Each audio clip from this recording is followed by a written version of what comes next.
Tom फेरी कहते हैं कि आप मुझे आपकी आदतें बताओ, मैं आपको आपका फ्यूचर बता दूंगा। और ये बात सही भी है, क्योंकि हमारी आदतें ही हमारी पहचान होती है। स्टीफन हर कवि ने 1989 में दी 7 habits of highly effective people publish की, जो आज तक की सबसे बेस्ट सेल्फ हेल्प बुक में से एक है। और आज हम इसी बुक की 7 हैबिट्स के बारे में जानेंगे, जिसमें हाईली इफेक्टिव लोगों की फर्स्ट हैबिट है बी प्रोएक्टिव। जब इंडिया में जीएसटी अप्लाई हुआ तो कई सारे व्यापारियों ने जीएसटी का विरोध किया। उनको भी पता था कि उनकी इस टैक्स से कुछ नहीं होने वाला, पर फिर भी उन्होंने जीएसटी को समझने की बजाय स्ट्राइक करके अपनी एनर्जी और टाइम वेस्ट किया। जबकि दूसरी तरफ कुछ व्यापारियों ने जीएसटी को अच्छी तरह से समझ के गवर्नमेंट को ब्लेम करने की बजाय उनसे जो इम्प्रूवमेंट हो सकता था वो किया। ऐसे लोगों को ऑथर प्रोएक्टिव पीपल कहते हैं और उनके ऑपोजिट लोगों को रिएक्टिव पीपल। रिएक्टिव लोग हमेशा दूसरे लोगों को ब्लेम करते रहते हैं, जबकि प्रोएक्टिव लोग हमेशा ये सोचते हैं कि अब हम क्या कर सकते हैं और उसके बाद एक्शन भी लेते हैं। तो एक्सक्यूजेस देने की बजाय आप क्या कर सकते हो उनके बारे में सोचो और प्रोएक्टिव बनो। सेकेंड हैबिट है begin with the and in mind. Author के हिसाब से कोई भी चीज 2 बार क्रिएट होती है, पहले हमारे माइंड में और बाद में रियल वर्ल्ड में। जब हमें अपने घर में या ऑफिस में कहीं पेंटिंग लगानी हो तो हम पहले उसे ऐसे ही रख के इमेजिन करते हैं कि इस दीवार पे कैसी लगेगी, और उसके बाद ही हम उसे लगाते हैं जिससे हमें सेटिस्फेक्शन मिले। स्काईस्क्रेपर बनाने के लिए भी पहले इंजीनियर्स ब्लूप्रिंट तैयार करते हैं। वो अपने माइंड में मॉडल तैयार करते हैं जो वो एक्चुअली बनाना चाहते हैं, जिससे वो डिजायर रिजल्ट पा सके। तो ये तो हमारी लाइफ है। कुछ भी करने से पहले थोड़ा सोच लीजिए कि आप एक्चुअल में क्या चाहते हैं और उसके बाद ही स्टार्ट करें।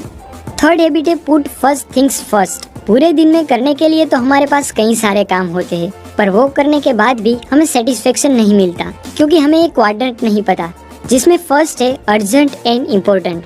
जैसे कि कल एग्जाम है तो आज पढ़ना, कल कोई डेडलाइन है तो उस काम को आज पूरा करना। ये सभी काम अर्जेंट भी है और इम्पोर्टेंट भी है। उसे अगर ना किया जाए तो हमें प्रॉब्लम भी हो सकती है। सेकेंड है नॉट अर्जेंट बट इम्पोर्टेंट। इसमें वो काम आएंगे जिसकी डेडलाइन नहीं होती, पर उस काम को ना करने पर प्रॉब्लम जरूर हो सकती है, जैसे कि exercise, enough sleep, family time etcetera. Third है अर्जेंट बट नॉट इम्पोर्टेंट। इसमें वो काम आएंगे जिससे हम फोकस नहीं कर पाते, जैसे कि मैसेजेस का रिप्लाई, फ्रेंड के कहने पर घूमने चले जाना एटसेट्रा। फोर्थ है नॉट अर्जेंट नॉट इम्पोर्टेंट। ये वो काम है जिसे हम ना ही करें तो बहुत फायदा होगा। हाईली इफेक्टिव लोग सबसे पहले सेकेंड क्वाड्रेंट के काम और उसके बाद फर्स्ट क्वाड्रेंट के काम करते हैं, और वो थर्ड और फोर्थ से तो दूर ही रहते हैं। इसीलिए हमें भी अपने काम को प्रायोरिटाइज करके पूरा करने की कोशिश करनी चाहिए, जिससे टाइम का इफेक्टिव यूज हो सके।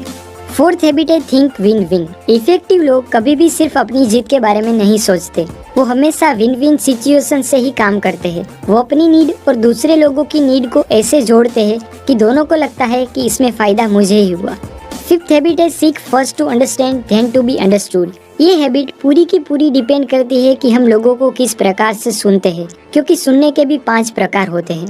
फर्स्ट है इग्नोरिंग लिसनिंग, जिसमें हम बोलने वाले की तरफ ध्यान ही नहीं देते। सेकेंड है प्रिटेंडिंग लिसनिंग, जिसमें हम सामने वाले की बात सुन रहे हैं ऐसा सिर्फ दिखावा करते हैं।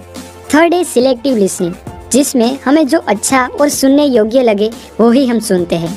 फोर्थ है अटेंटिव लिसनिंग, जिसमें शब्दों से ज्यादा महत्व हम वो किस प्रकार से बोले गए हैं उस पे ध्यान देते हैं। हम वो एनर्जी को फील करते हैं, और ये लिसनिंग हम जब कोई स्टोरी सुनते हैं और मोटिवेशनल स्पीकर को सुनते हैं तब यूज करते हैं। फिफ्थ है एम्फेटिक लिसनिंग, जो ऑथर हमें सजेस्ट करते हैं। ये वो सुनने का प्रकार है जिसमें हम अपने आप को बोलने वाले की जगह पर, यानी कि उनके नजरिए से देखते हैं। हमें किसी को सिर्फ रिप्लाई देने के लिए नहीं सुनना चाहिए, पर उनकी फीलिंग्स और उनके नजरिए से देखना चाहिए, जिससे हम सामने वाले के लिए एक ट्रस्टवर्दी इंसान बन सके। सिक्स्थ हैबिट है सिनर्जाइज। ये ग्रीक वर्ड है जिसका मतलब होता है वर्किंग टुगेदर। हमारे आसपास की सभी चीजें इसी प्रिंसिपल से ही काम करती है। Car, bike, smartphone, robots, machine etcetera में सभी पार्ट्स मिलजुल कर इतनी अच्छी तरह से वर्क करते हैं कि उससे मिलने वाला रिजल्ट एररलेस और बहुत ही इफेक्टिव होता है। यह हैबिट में हमें सभी काम का बोझ अपने ऊपर लेने की बजाय लोगों के साथ मिलकर वो काम को डिवाइड करके वर्क करना चाहिए।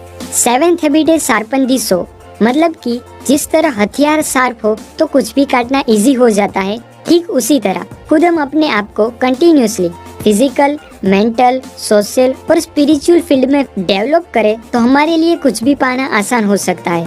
शार्पनिंग दी सो सिर्फ एक बार की प्रोसेस नहीं है, पर ये तो कंटिन्यूस एंडलेस सीखने की जर्नी है। हमारे पूरे दिन के 90% काम हमारी आदतों से ही होते हैं, तो अगर हम वो सारी आदतें इस 7 आदतों से रिप्लेस कर दे तो हम भी हाईली इफेक्टिव बन सकते हैं।